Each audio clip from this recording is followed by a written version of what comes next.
नमस्कार दोस्तों, सलाम वालेकुम, चरण स्पर्श, जय श्री राम, जो बोले सो निहाल, सत श्री अकाल। दोस्तों, हर एक नशेड़ी जो एडिक्ट बन गया है और अब उसको दर्द होते हैं नशा ना मिलने पर, वो नशा छोड़ना चाहता है। वो नशा छोड़ना चाहता है, लेकिन जिसको नशा ना मिलने पर अभी गंभीर शारीरिक दर्द नहीं होते। देखो, शारीरिक दर्दों पर ध्यान मत देना, गंभीर शारीरिक दर्दों पर ध्यान देना। ठीक है ना? नशा बंद करने के लिए गंभीर शारीरिक दर्द होना या उस स्थिति तक पहुंच जाना, जिसको नारकोटिक्स एनोनिमस का कार्यक्रम भी कह रहा है कि इस फेलोशिप में उभरते हुए हम प्यार, ईमानदारी, खुली मनस्थिति या इच्छुकता के साथ नहीं आए, बल्कि हम एक ऐसे मोड़ पर पहुंचे जहां हम शारीरिक, मानसिक और आध्यात्मिक पीड़ा के कारण नशा करना और जारी नहीं रख सकते थे। यानी कि जब नशेड़ी ने ये पाया कि नशा करना वो जारी नहीं रख सकता, है ना? उसने ये पाया कि अगर वो नशा करता है तो मरा, नशा नहीं करता है तो मरा। नशा करने पर भी उसकी जिंदगी खराब है, नशा छोड़ने पर भी उसकी जिंदगी खराब है। जब उसको शारीरिक, मानसिक और आध्यात्मिक पीड़ा होने लगी, ठीक है ना, तो तब उसने मार खाई और जब वो इच्छुक हुआ नशा बंद करने के लिए। तो इसका मतलब क्या होता है कि वो खुशी से इच्छुक नहीं हो रहा, वो शारीरिक, मानसिक और आध्यात्मिक दर्द के कारण, पीड़ा के कारण नशा छोड़ने के लिए मजबूर हुआ। इन तीनों दर्दों ने उसको नशा बंद करने पर मजबूर किया। अब जो लोग नशा नहीं छोड़ पा रहे, जो ये कहते हैं कि हाँ पापा, हाँ अम्मी, मैं नशा छोड़ दूंगा, या जिसके पापा या अम्मी या भाई बहन जो भी है वो ये शिकायत करते हैं कि इसका नशा कैसे छुड़ाएं, इसके बहुत इलाज करा लिए, इसको बहुत नशा मुक्ति केंद्रों में भेज दिया, ये वापस आके फिर से पीता है, घर से भाग जाता है, कुछ दिन ठीक रहता है, फिर खराब हो जाता है ना? तो उनका ये जवाब है कि जो कार्यक्रम कह रहा है कि इस फेलोशिप में उभरते हुए हम प्यार, ईमानदारी, खुली मनस्थिति या इच्छुकता के साथ नहीं आए, इच्छुकता के साथ नहीं आए, बल्कि हम एक ऐसे मोड़ पर पहुंचे जहां हम शारीरिक, मानसिक और आध्यात्मिक पीड़ा के कारण नशा करना और जारी नहीं रख सकते थे। तो आपका लड़का, आपका भाई, आपका पति अभी उन शारीरिक, मानसिक और आध्यात्मिक दर्दों से नहीं गुजरा, अभी वो उस मुकाम पर नहीं पहुंचा जहां वो ये सोचे जो हमने सोचा कि मैं नशा करना जारी नहीं रख सकता, जहां उसने एक मार खाई हो। वो भाग रहा इसलिए है कि अभी उसको शारीरिक दर्द नहीं आ रहे, मानसिक दर्द नहीं आ रहा है, आध्यात्मिक पीड़ा नहीं हो रही। वो बार बार सेंटर से आके नशा इसलिए कर रहा है कि अभी उसको ये तीनों पीड़ा नहीं हो रही। वो बार बार नशा इसलिए कर रहा है क्योंकि अभी उसे उसकी हरे में आंखें हो रही हैं। अभी उसे दिख रहा है कि देखो, पत्नी, बहन, भाई, पिता, माँ सब प्यार करने वाले हैं, मुझे किसी चीज की कमी नहीं होती। बार बार मेरे पे हजारों लाखों रुपए लगाया जा रहा है, बार बार मेरी इच्छाएं पूछी जा रही है, बार बार मुझे प्रायोरिटी दी जा रही है, मैं इकलौती औलाद हूं, मैं इकलौता बेटा हूं, है ना? वो ये समझ बैठता है कि मेरा पिता मेरे को कुछ होने नहीं देगा, मैं चोरी करूं, चकारी करूं, जेल जाऊं तो जेल से भी छुड़ा के लिए आएगा, उसे ये, है ना, वो मानने लग जाता है। मेरे को कुछ हो जाए तो हॉस्पिटलाइज्ड, बचाना, पैसा खर्च करना। तो अभी ये तीनों दर्द उसके जीवन में नहीं आए, इसलिए वो नशा नहीं छोड़ेगा, इसलिए अभी वो नशा नहीं छोड़ेगा। तो इसलिए अभी उसमें मेहनत करना। मेरे परिवार वालों ने मेरे ऊपर बहुत मेहनत करी, लाखों रुपया लगाया, मेरे 3 इलाज भी हुए, 3 इलाज के बाद भी मैं फिर से पी रहा हूं और मैं एक रत्ती भर भी बाज नहीं आया। ठीक है? तो उन्होंने मुझे नशा मुक्ति केंद्र भेजना बंद कर दिया। देखो कहां से उनके ये समझ में आई, किसने बताया उन्हें, कैसे ये उनको वही आई, कैसे ये बशारत हुई कि इसे इसके अब हाल पे छोड़ दो, है ना? तो उन्होंने मुझे मेरे हाल पे छोड़ दिया, सिवाय मेरी माँ के। वो तो अंदर से चिंता करती थी, है ना? चिंता तो देखो सभी करते होंगे, लेकिन ऊपरी दिखावा भी एक चीज होती है कि ऊपरी दिखावा। तो वो ये हार मान चुके थे कि ये नशा नहीं छोड़ेगा। भाई कितनी बार नशा छुड़वाएं? एक बार भेजा, लाख रुपया लगाया, बाहर आकर फिर पी रहा है। 2 बार भेजा, फिर से लाख रुपया लगाया, ये फिर पी रहा है। तीसरी बार भेजा, फिर से लाखों रुपया लगाया, ये फिर पी रहा है। ये लाखों लाखों हजार रुपया जो पिता लगा रहा है, माँ बाप लगा रहे हैं, भाई बहन लगा रहे हैं, ये लाखों रुपया हम ये समझ लेते हैं कि फालतू है, कोई उनके पास भरपूर है, भरपूर मात्रा में पैसा आया हुआ है, वो लगा रहे हैं, हमें उनकी पैसों की कदर ही नहीं है। जब हम खुद कमाएंगे तब हमें पता चलेगा कि 1 रुपया भी कितना वैल्यूबल है। या जब हमारा खुदा न खास्ता हमारी औलाद नशा करने लगे, हमें तब पता चलेगा कि जब हम नशा करते थे तो हमारे माँ बाप कितना परेशान रहा करते होंगे। जब हम जेल जाया करते थे, हॉस्पिटलाइज्ड हुआ करते थे, पुलिस पकड़ लेती थी, तो वो कितनी मेहनत मुशक्कत करके और कैसे कैसे किस किस के आगे गिड़गिड़ा कर हमें बचा के छुड़ा के लाते थे। ये हमें तब पता चलेगा। एक बाप का दर्द, एक माँ का दर्द हमें खुद बाप बन के पता चलेगा। मुझे ये दिखाई दे गया कि अब ये लोग मुझे पूछ नहीं रहे हैं, है? मैं घर में तो हूं, खा तो रहा हूं, पी तो रहा हूं, लेकिन कोई मेरे को गर्दान नहीं रहा है। मुझे दर्द हो, टूटन हो, विड्रोल हो, मेरे को कोई हॉस्पिटल लेके नहीं जा रहा, मुझे कोई दवा दिलाने नहीं लेके जा रहा, मेरे कोई साथ नहीं चल रहा। ठीक है, और अब मुझे कोई नशा मुक्ति केंद्र भी नहीं भेजेगा। शुरू शुरू में तो ऐसा लगा कि अच्छा हुआ इन्होंने छोड़ दिया मुझे मेरे हाल पर। अब मैं दबा के नशा करता हूँ, और मैंने दबा के नशा किया। मैं घर में नशा कर रहा हूँ, मैं बाहर नशा कर रहा हूँ, मैं नशा ले लेके आ रहा हूँ। मेरी ऐसी आध्यात्मिकता हो गई थी कि मैं अपने पिता से बीड़ी का मंडल मंगा रहा हूँ आवाज देकर। कहाँ जा रहा हूँ? दूध लेने जा रहा हूँ, एक बीड़ी का मंडल लिया ना परचून वाले से, मान वाले से। मेरी यह आध्यात्मिकता हो गई कि मैं अपने पिता से ये कह रहा हूं, छत पे से आवाज देकर के कहाँ जा रहे हो? दूध लेने जा रहा हूं। वो एक 10 रुपए वाला हावड़ा का मंडल लिया ना। वो भैंचो, मेरी आध्यात्मिकता आज मुझे शर्मिंदगी होती है अपनी इस कहीं पे कि मैंने अपने पिता से बीड़ी का मंडल मंगाया, और देखो उन्होंने मुझे मंडल ला के दिया। मंडल ला के दिया। वो ये समझ बैठे थे कि ये पागल है, इसकी खोपड़ी बिगड़ गई है, इसकी आध्यात्मिकता, इसकी मानसिकता खराब हो चुकी है। जब तक जी रहा है इसके लिए मंडल ला दो, जब तक खा रहा है इसको खिला दो पिला दो, और अब इसके मरने का दर्द तो उठाना ही पड़ेगा। क्या करें? शक्तिहीन बना दिया मैंने उन्हें। उन्होंने डॉक्टरी इलाज कराया, उन्होंने बाबा साधुओं का इलाज कराया, उन्होंने मन्नत मुरादे मानी, चादरें चढ़ाई, नमाजें पढ़ी, रोजे रखे, मैंने नशा नहीं छोड़ा। उन्होंने नशा मुक्ति केंद्रों में भिजवाया, हर तरह से मेरा नशा छोड़ने में साथ दिया, सारा प्यार निछावर किया। क्या चाहिए? कैसे नशा छोड़ेगा बता, हम वही करेंगे, बस तू नशा छोड़ दे। और इस इमोशन का मैंने फायदा उठाया कि अच्छा तो ठीक है, मेरे लिए ऐसा कर दो, मैं नशा छोड़ दूंगा। ठीक है, मेरे लिए वैसा कर दो, मैं नशा छोड़ दूंगा। मुझे ये ला दो, मैं नशा छोड़ दूंगा। मुझे वो ला दो, मैं नशा छोड़ दूंगा। मुझे ये प्रॉब्लम है, ऐसा कर दो, मुझे वैसा कर दो। एक काम करो, ये दवाइयां मंगवा दो मुझे, मैं कहीं नहीं जाऊंगा, बस छोड़ दूंगा नशा। कौन कौन सी दवाइयां? मैंने नाम लिख के दिए, निट्राजेपम 10, प्रॉक्सी 1, स्पास्मो प्रॉक्सी 1। अच्छा कि ठीक है, हमें शाम को लेता आऊंगा। उन्हें समझा नेचुरल दवाई है। अब वो काम पे से आते में केमिस्ट पे गए, वहां उन्होंने वो दवाई दिखाई कि ये दवाई दे दो। कि भाई किसकी दवाई है? कि अच्छा, झूठ बोलते नहीं, झूठ बोलते नहीं हमारे घर में ना, मैं झूठ बोलता। ठीक है, हाँ तो ये हमारा लड़का है, नशा करता है, बहुत इलाज करा लिए, और उसने ये कहा कि ये दवाई मुझे दे दो, मैं ये खाऊंगा और नशा छोड़ दूँ।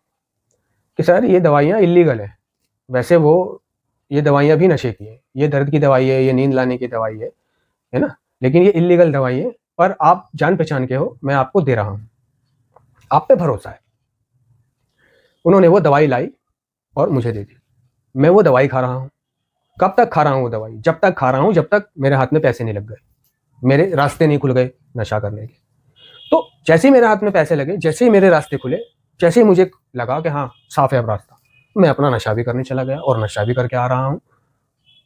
ठीक है, और दवाई भी खा रहा हूँ, नशा भी कर रहा हूँ। उन्होंने मेरी हर बात मानी, और मैंने उनके इस इमोशन का फायदा उठाया, घंटे पे मारा। उन्होंने 50,000 रुपए और 50 इलाज कराए। मैंने हर तरीके से तौबा करी, अब नहीं करूंगा, जब नहीं करूंगा, कस्में खाई, मन्नतें मानी, कुछ भी करा, मैं नशा नहीं करूंगा। उन्हें मैंने ये दिखा दिया, उन्हें मैंने ये सिखा दिया कि मैं नशा नहीं छोड़ सकता। आप कुछ भी कर लो, उनको भी ये समझ आ गया कि ये नशा नहीं छोड़ सकता। नशा चीज ही शायद वो है कि छोड़ ही नहीं सकता कोई, जैसे ये नहीं छोड़ पा रहा। तो उन्होंने मुझे ढील दे दी। शुरू शुरू में मुझे लगा कि ढील अच्छी चीज है, बढ़िया है, मैं दबा के नशा करूंगा, कोई रोकने वाला नहीं, कोई रोकने वाला नहीं। और धीरे धीरे जब मेरी फटी, मेरे दर्द हुए, अल्लाह की पनाह, मेरे को कोई क्लिनिक हॉस्पिटल ले जाने वाला नहीं, ढील दे दी ना। मुझे कोई कैप्सूल दवा लाने वाला नहीं, ढील दे दी ना। मुझे कोई 10 रुपए देने वाला नहीं, ढील दे दी ना। छोड़ दिया हाल पे। मुझे भी ये पता चल गया था कि उन्होंने मुझे मेरे हाल पे छोड़ दिया है। वो बात अलग है कि उन्होंने मुझे मेरे हाल पे नहीं छोड़ा था, दिखा रहे थे कि वो हमने तुम्हें हाल पे छोड़ दिया। औलाद तो औलाद है, लेकिन ये उन्होंने तरीका अपनाया शायद। अब एक दिन मैंने खुद अपनी मदर को बुलाया और मैंने उनसे परेशान होकर के कहा, और नशेड़ी नशा छोड़ने के बारे में किसी से बात तभी करता है जब वो नशा करे हुए होता है। तो उस दिन मैं नशा करे हुए था, अमल पत्ते मेरे हुए हुए थे। मैंने अपनी अम्मी से बात करी, सोचा कि नशा मुक्ति केंद्र जाने के बहाने हो सकता है मैं इनसे 150 रुपये और ले लूँ, जिससे मैं अभी मंडल ले आऊँ, जिससे मैं अभी एक पीस और पी सकूँ। मैंने अम्मी मुझे फिर से नशा मुक्ति केंद्र भिजवा दो, मैं अब के नशा मुक्ति केंद्र काट के अब नशा नहीं करूँगा।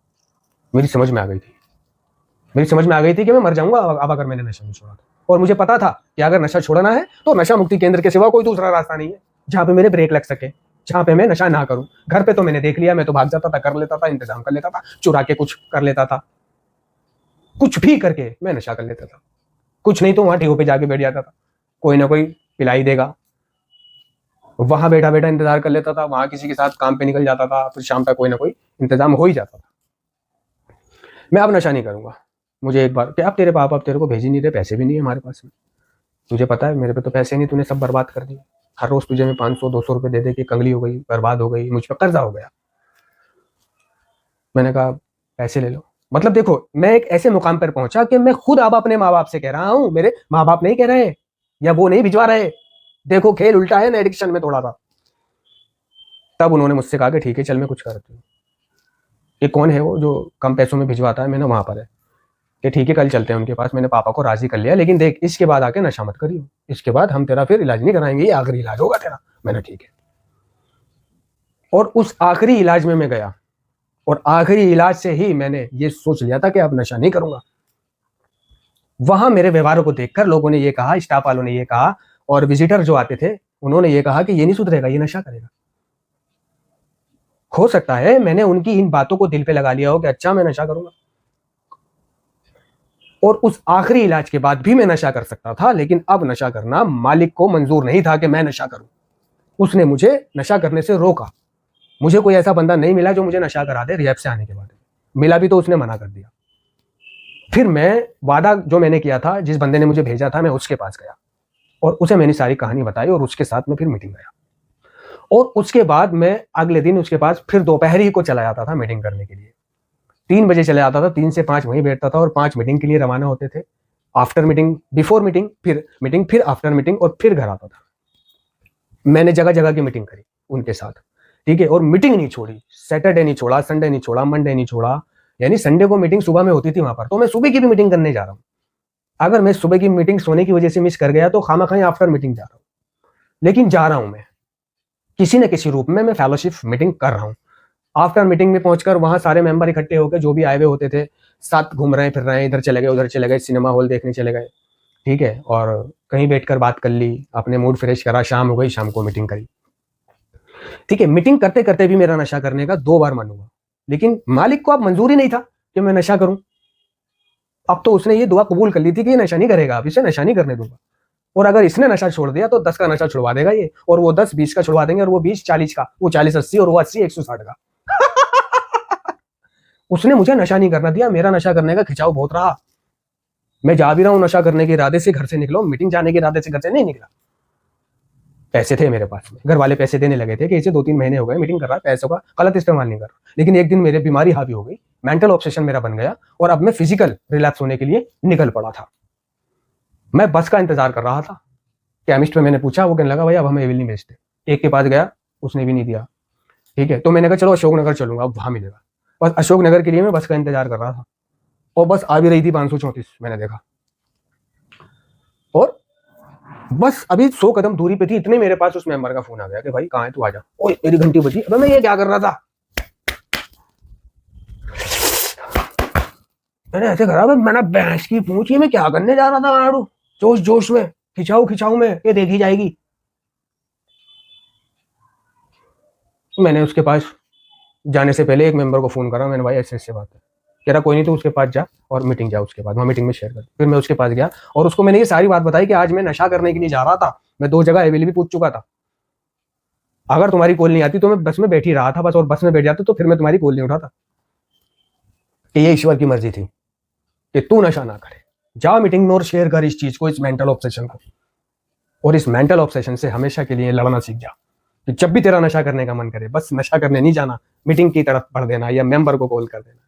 फिर ऐसा हुआ कि मेरा फिर खिंचा हुआ नशा करने का, तो मैं अब अपने आप को खुद बचा रहा हूं। मैं बस में बैठ गया, जिस बस स्टॉप पे उतर के मैंने अपने नशे की तरफ जाने वाली बस पकड़नी थी, मैं उस बस से उस बस स्टॉप पे उतरा नहीं। उस बस स्टॉप पे उतरने के बजाय मैंने बस को कस के पकड़ लिया कि उतरूंगा नहीं, और जब तक बस 1-2 किलोमीटर आगे नहीं चली जाएगी तब तक खड़ा रहूंगा पकड़ के इसको। और मैं खड़ा रहा बस जब तक उस बस स्टॉप से 1-2 किलोमीटर आगे नहीं चली गई। अब मैंने सोचा अब मैं कहाँ पलटी लूं, दूसरी बस बदलूं, हटाई झंझट को, और सीधे फिर मैं अपने सीपी और मीटिंग जाकर ही रुका। कंट्रोल मजनू, कंट्रोल, अपने आप को नियंत्रण करना। अब मुझसे मेरे घर वाले नहीं कह रहे कि बचना कैसे है, अब मैं खुद बच रहा हूं। तो जब तक मेरे माँ बाप मेरे पीछे पड़े रहे, मैंने नशा नहीं छोड़ा। जब तक मेरी फटी नहीं, मैंने नशा नहीं छोड़ा। हो सकता है उस भाई की, उस बेटे की, उस पति की अभी फटी नहीं हो, अभी वो शारीरिक, मानसिक और आध्यात्मिक पीड़ा तक नहीं पहुंचा हो, अभी उसे प्यार मिल रहा है। बहुत सौ को वीआईपी इलाज में भेज देते हैं, वहां वो नहीं सुधरते, वापस आके फिर करते हैं। तो इस फिलॉसफी को समझो कि नशेड़ी कब नशा छोड़ेगा, कैसे नशा छोड़ेगा। ऐसे नशा नहीं छोड़ेगा, शायद ऐसे नशा छोड़ेगा जैसे मैंने छोड़ा। आशा करता हूं कि आप लोगों के कुछ समझ में आया होगा। धन्यवाद।